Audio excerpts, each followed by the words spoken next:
I found my allergy-safe food in the trash, still sealed, still labeled, dumped like garbage, and Matt's dad just stood there and said, "I figured no one needed that."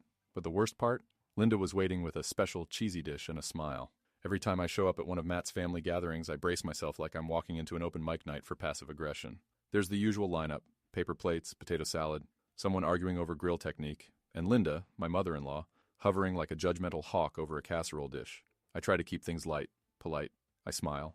I compliment the decor. I act like I haven't been low-key dreading this for a week. Now, to be clear, I don't come to these events expecting much. I don't expect anyone to remember I'm allergic to dairy.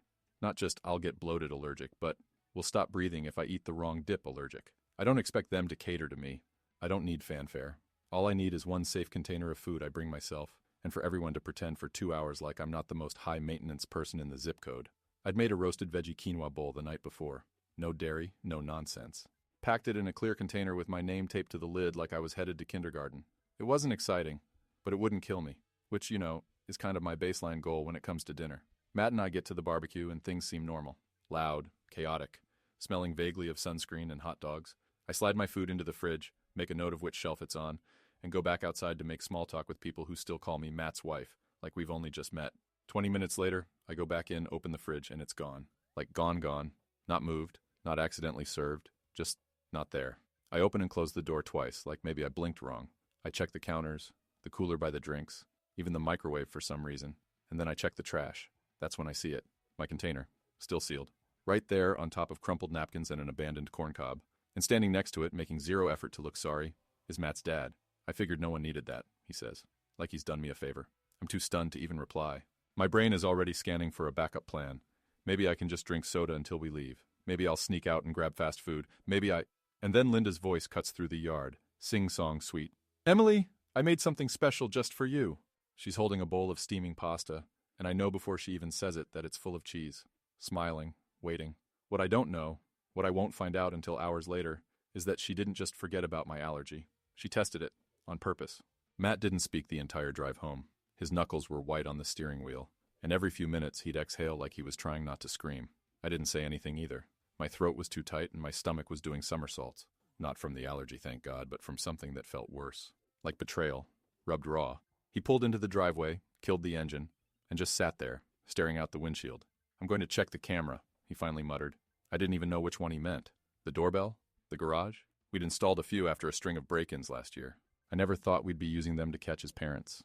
We stood shoulder to shoulder in the hallway, watching the footage on his phone. It was all there. Linda opening the fridge, pulling out my container, squinting at the label like it insulted her. She sniffed it, rolled her eyes, and then handed it to Greg with a disgusted flick of her wrist. "Just toss it," she said. "Let's see if that allergy's even real.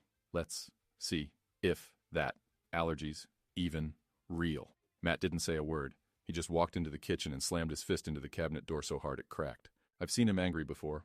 Frustrated at work, annoyed at traffic, snippy when tired. But this wasn't that. This was something else. His whole body was shaking, not with rage, but with something colder. Something like horror. He called her, put it on speaker. She picked up like nothing happened. "Oh, Matthew, did Emily like the pasta? I worked really—" "You tried to poison my wife." The silence on the other end wasn't confusion. It wasn't guilt. It was offense. How dare we accuse her? "Oh, don't be dramatic," she snapped. If she really had an allergy, she wouldn't be able to eat half the things she does. I've seen her eat pizza. That was vegan. You know that. Please. You've changed so much since you married her. I don't even know who you are anymore. He hung up. For a minute, it felt like the house itself held its breath. Then his phone started buzzing. Texts, calls, his sister, his brother, his dad. A flood of messages, all saying the same thing in different ways. "You're overreacting." She meant well. It was just a mistake. She didn't actually try to hurt her. I stared at the screen as message after message came in, like they were gaslighting reality in real time. Like I hadn't just watched video proof that Linda treated my survival as a game. Matt blocked them all, and then the doorbell rang. I froze. He did too. Slowly, like we were in a horror movie, he pulled up the live feed on the camera. It was Greg, standing on our porch, holding my ruined food container. No expression, no apology, just holding it, like some twisted peace offering. We didn't open the door. We just watched as he stood there for 10 minutes, unmoving. Then he turned, walked back to his truck, and drove away. That night, Matt slept on the couch. Not because we fought, but because he couldn't sleep in our bed. "I feel like I dragged you into this family," he whispered around 2 a.m. "Like I served you up to them." I didn't know what to say, because deep down, I was starting to wonder if he was right. The next morning I woke up to find our front window egged. Not just one or two. Smeared, dripping, yolk sliding down the glass like something out of a cheap horror flick.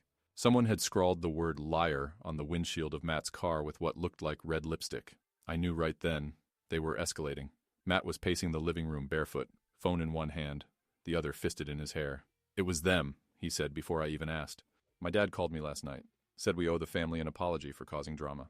Apology? For not eating poison. For refusing to die politely in a lawn chair. We filed a police report. They were polite but useless. No witnesses, no cameras caught the act. No one actually saw Greg or Linda near our house. I told them about the pasta incident, showed them the footage. The officer glanced at it, shrugged, and said, 'Unfortunately, food tampering's hard to prove unless someone actually eats it.'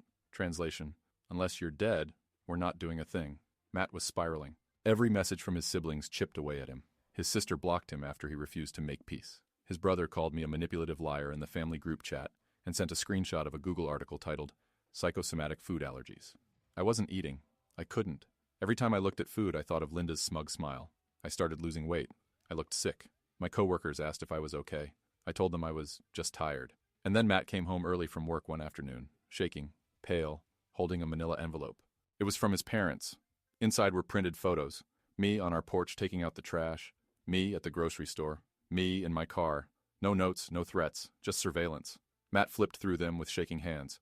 "They've been watching you," he said, his voice cracking like he couldn't quite believe his own words. I couldn't breathe. I felt my knees give out.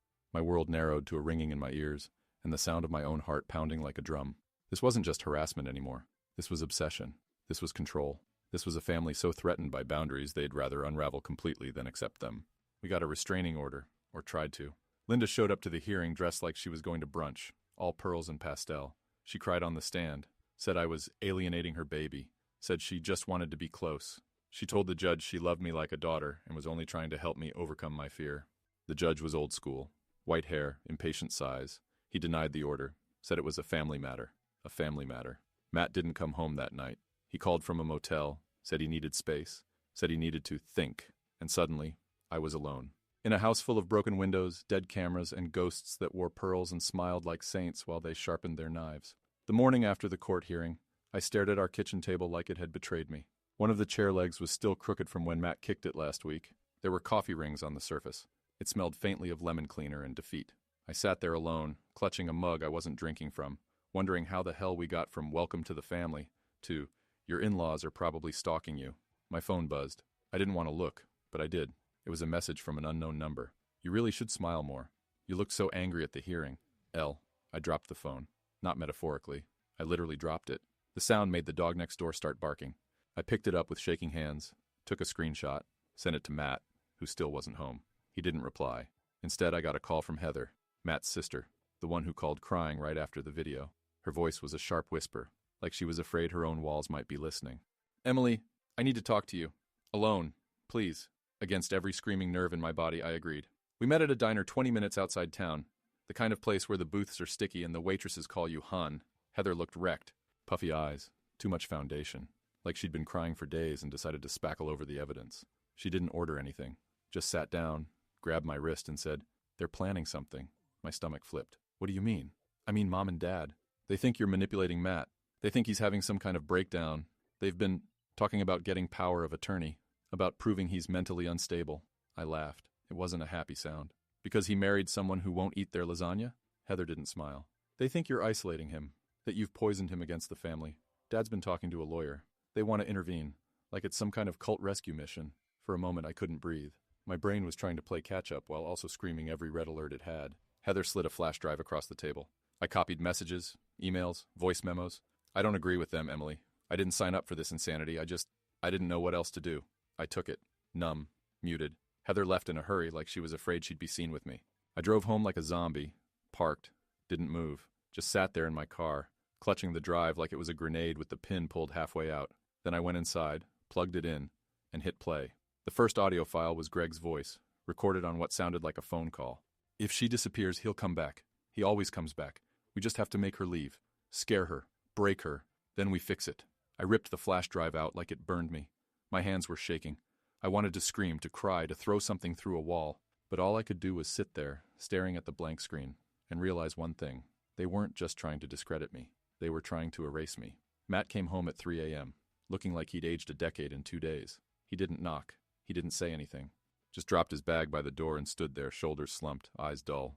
I listened to it, he finally said. All of it. The voicemails, the emails, everything. I waited. The silence between us was thick. Not angry. Exhausted. He sat across from me at the kitchen table. My dad wants me committed. There it was. No build-up. No soft landing. Just a sentence that shattered the night. They found some psychologist. A friend of the family. He's willing to say I'm unstable. That you're triggering some kind of psychotic break. I stared at him, mouth dry. What are you saying? I'm saying, he exhaled, if they file, and if the court listens, they could take away my ability to make decisions. For myself. For us. I laughed. I couldn't help it. It was a bitter, ugly sound. So your mom tried to kill me with a lasagna, and now I'm the cult leader who broke your brain? He didn't laugh back. We made a plan that night. A real one. Not just ignore them and hope they get bored. We needed to be 2 steps ahead, not 2 breakdowns behind. We started documenting everything. Texts, calls, any coincidences. We bought new security cameras. Matt called his company's legal team, off the record. I reached out to a friend who worked in family law, just in case. I thought we were gaining control. Until my job called. HR, friendly but firm. Hi, Emily. We've received an anonymous tip about a conflict of interest regarding your current caseload. I work in health services. Confidentiality is sacred. I asked what they meant. They couldn't tell me specifics. But someone had suggested I was mentally unwell, potentially unstable, and emotionally manipulative toward vulnerable clients. And just like that, I was put on paid leave, pending review. I hung up, sat on the floor of my living room, and stared at the wall like it owed me answers. Because I knew who did it. This wasn't just personal anymore. They wanted to gut my life from the inside out. I texted Heather, asked if she knew anything. She responded with a single message. It wasn't Dad this time. I called her. She didn't pick up. 5 minutes later, my phone buzzed again. A video file. No caption. I opened it. It was grainy but clear enough. Surveillance footage. Me, walking out of my office building. Behind me, Linda, following, watching. Then turning to look directly at the camera with a smile that made my blood ice cold. I dropped the phone. She was following me. Not metaphorically, not digitally, physically. That night, I started packing a go bag. I didn't know where we'd go yet or when, just that we had to be ready. Matt watched me silently, then said, "You know what the scariest part is?" I shook my head. "She's not just trying to destroy you anymore." He looked down. "She's trying to make me watch." After the judge denied the restraining order, something shifted. Not just between us and Matt's parents, but between Matt and me. We didn't fight exactly, but we started tiptoeing around each other, like we were both afraid that one more sharp word might crack the last bit of glue holding everything together. The court had called it a family matter, and in doing so, had handed Linda a trophy. She'd won something. Not legally, but symbolically. She knew no one would stop her. That week, Matt became distant. Not angry, just elsewhere. He'd spend hours staring at his phone or zoning out in the shower. I'd talk, and he'd nod, but his eyes were on some invisible point behind me. I knew that look. I'd seen it in myself, right after it all started. One afternoon, I came home from work and found him sitting on the back steps, holding a photo album, one of those old leather ones his mom used to keep. "I was trying to remember," he said quietly, not looking at me, "what she used to be like, before all of this, before she started hating you, before I started doubting everything." I sat down next to him, but I didn't say anything. What could I say? That sometimes people aren't who we remember?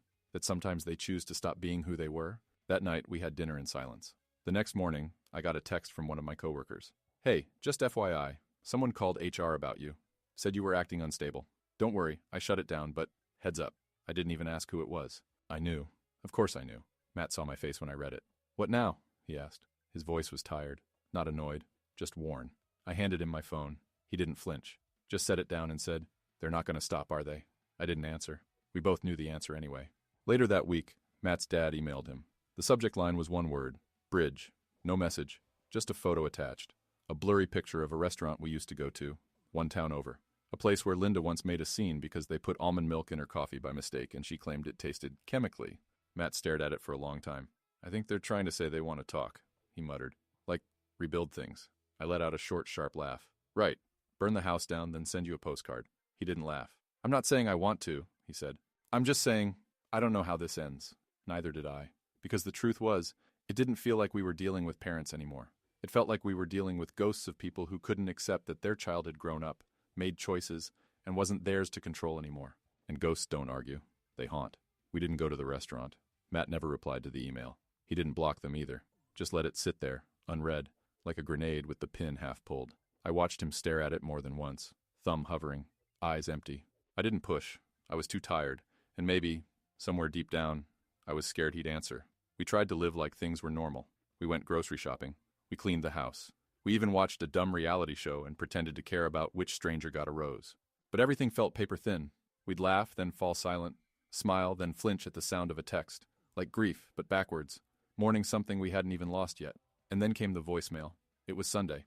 I was folding laundry when Matt walked in, holding his phone like it had bit him. "You need to hear this," he said. He played the message on speaker. "Hi, Emily. I just want you to know that none of this is personal. Families go through things. We grow. We stretch. Sometimes we say things we regret. I hope, truly, you'll look back on this and see it for what it was, a moment of confusion. We miss you. We miss our son. Come have coffee, just talk. Let's put the past behind us. Life's too short to hold grudges." Linda's voice. Soft. Sweet. Rehearsed. I didn't say anything. Just stood there, arms full of towels, heart pounding. Matt was shaking. I think she believes that," he whispered. "I think she actually thinks she's being the bigger person. She tried to kill me with cheese," I said flatly. What part of that was a misunderstanding? Matt sat down hard on the edge of the bed like the weight of her words had knocked something out of him. Later that evening, we got a group email from his brother. A long, rambling message about rebuilding trust, letting go of the poison, and how forgiveness is a gift we give ourselves. It read like it had been co-written by a motivational speaker and a guilt-tripping parent. Matt didn't respond. Neither did I. But I saw the toll it took. He was crumbling, piece by piece. Not from hate, but from the war between love and reality.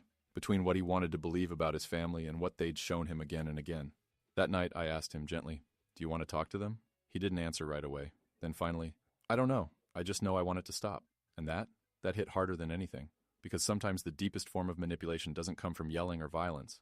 It comes from kindness, weaponized. From apologies that aren't apologies. From people who smile as they erase your boundaries.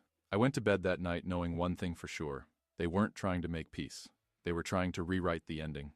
The divorce hit like a rock through a stained glass window. Loud, sudden, and somehow still inevitable. Matt got the call from his dad on a Thursday afternoon. I was working from home, half listening from the kitchen. His voice didn't rise. He didn't cry. He just said, "Okay," a lot, in that numb, practiced way people do when the foundation's already cracked and the house is finally coming down.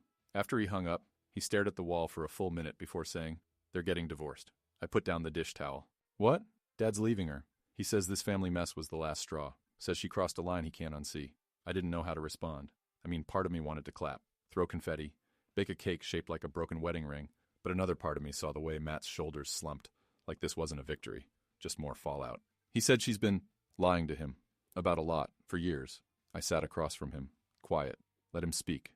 Let him process. He said she told him I was suicidal, that you were controlling me, that she was trying to save me before it was too late. And he believed her. Not all of it, but enough to sit on the sidelines. It hit me then. Not just how far Linda had gone, but how deeply she'd infected everything. This wasn't just about me. It never was. She had rewritten entire narratives to fit whatever reality made her the hero. Matt shook his head, rubbing his temples. He said I shouldn't forgive her, that he's not sure she even knows what she's doing anymore. We sat in silence for a long time. The kind that isn't empty, but too full. Like the air itself is trying to hold all the things you don't know how to say. The next morning, Matt's brother sent a group text. FYI, Mom's been telling people Emily threatened her, that she's scared, that she might get a restraining order. Heads up. It would have been laughable if it didn't make me physically ill. I didn't respond. Neither did Matt. But the silence between us that day felt heavier. Not because we didn't trust each other, but because we were starting to understand just how far this could still go. That night, Matt sat on the edge of the bed, phone in hand, screen glowing in the dark. "I want to record something," he said. "What kind of something?" "A video, a message. For them, for me. I don't know. Just something I won't regret not saying." I nodded. Okay. He didn't do it that night, or the next, but he started writing. Notes, thoughts, pieces of clarity he hadn't had space to feel. And I stopped waiting for a peace that would never come, because by then, I knew. The real ending wasn't about what they did. It was about what we chose next. Matt didn't cry when he recorded the video. He didn't rant, didn't accuse, didn't even raise his voice. He just sat there on our living room couch, tired, clear-eyed, honest, and told the truth. "I used to think family was about loyalty," he said. "Now I think it's about responsibility. And if your loyalty excuses cruelty, then it's not loyalty. It's fear. It was raw. It was final. And it was never meant for them to respond to. Just for us to remember he said it. We never sent it. He never needed to. Because by then, things had taken on a momentum of their own." Linda posted in the family Facebook group a long, performative essay about how she lost her son to manipulation, how she feared for her safety, how she only ever tried to love her family. The likes and comments rolled in from aunts, cousins, church ladies, people who hadn't spoken to us in years. now offering prayers and stay strong emojis. Matt didn't respond. He didn't even look. I, on the other hand, got a letter at work. Not a call, not an email. A real formal envelope delivered to HR. An anonymous complaint. That I was threatening my mother-in-law's safety. That I was using my professional influence to intimidate family members. That I was mentally unstable and should not be in a client-facing role. It was devastating. Not because anyone believed it. My manager had known me for 5 years and all but rolled her eyes. But because it made it official. This woman was willing to jeopardize my career to win whatever sick version of the story she was telling herself. That night, I sat across from Matt and said, I'm done playing defense. We gathered everything. Every screenshot, every voicemail, every note. We made a clean, professional file. I wrote a statement. And the next morning, I filed a formal report for targeted harassment and defamation. Not because I thought it would work. The system already failed us once. But because I needed it on record. Matt supported me every step. But I could see it in his eyes. How much it hurt him to see his parents through a lens he couldn't unsee anymore. It wasn't just that they crossed a line. It was that they'd redrawn the whole map. And now, nothing looked familiar. That weekend, Greg called. He and Linda were officially divorced. He sounded hollow. Said he regretted a lot. That he let it go too far. That he thought if he stayed quiet, it would blow over. Matt didn't say much. Just, you watched it happen. That was your choice. Greg didn't argue. He just said, I hope someday you can forgive me. Matt didn't answer. And that was the answer. By the end of the week, we'd heard nothing from Linda. Not a message, not a post, not even a note on the windshield. It felt like the eye of the storm. Quiet. Too quiet.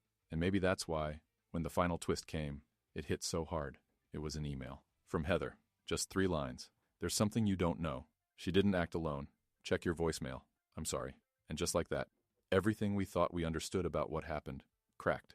Heather's voicemail started with a long, shaky inhale. Emily, I didn't know how to say this. I still don't. But I'm done pretending I didn't see it. She went on to explain what we had missed, what Matt had missed. That this whole time, while Linda played the monster in pearls, while Greg played passive coward, someone else had been helping her. Feeding her information, providing addresses, forwarding messages. Matt's brother, the one who'd stayed silent, who hadn't picked sides. The one who sent that email weeks ago about letting go of poison and rebuilding trust. He wasn't neutral. He was enabling, coordinating, backing her up while claiming to be above the mess. He said it was for the family, Heather's voice cracked. Said Matt was brainwashed. Said Emily had turned him into someone else. I begged him to stop, but I didn't do enough. I'm sorry. Matt didn't say anything for a long time after we listened. He sat at the table with his hands folded, staring down like the grain of the wood could explain it all. I keep thinking, he finally said, that if I just explain it better, if I just say it right, they'll see it. They don't want to see it, I said. They want to be right, no matter the cost. We didn't confront his brother. We didn't respond to Heather's follow-up text offering to help however she could. We didn't need another apology. We needed closure. So Matt did the thing none of them expected. He changed his last name. Not in some angry public way, not to make a point. He just quietly filed the paperwork, chose something simple, a name with no baggage, a name he'd chosen, not inherited. I want our family to start here, he said. With us, with something clean. We moved a few months later. Not to run, not to hide, just to live. I kept my job. Matt found a new one. We got a dog. We made new memories that didn't smell like rage and manipulation. And Linda? She stayed quiet. Whether out of shame, exhaustion, or because her audience was finally gone, I'll never know. But the silence? It was the best gift she never meant to give us. One day, while unpacking a box, I found it. That stupid old plastic container. The one she made me throw out. The one that started it all. I held it for a second. Then I smiled. And I threw it in the trash. Not because it was dangerous. Not because I was afraid. But because I don't need it anymore. They tested my allergy to see if it was real. But what they really tested was us. And we passed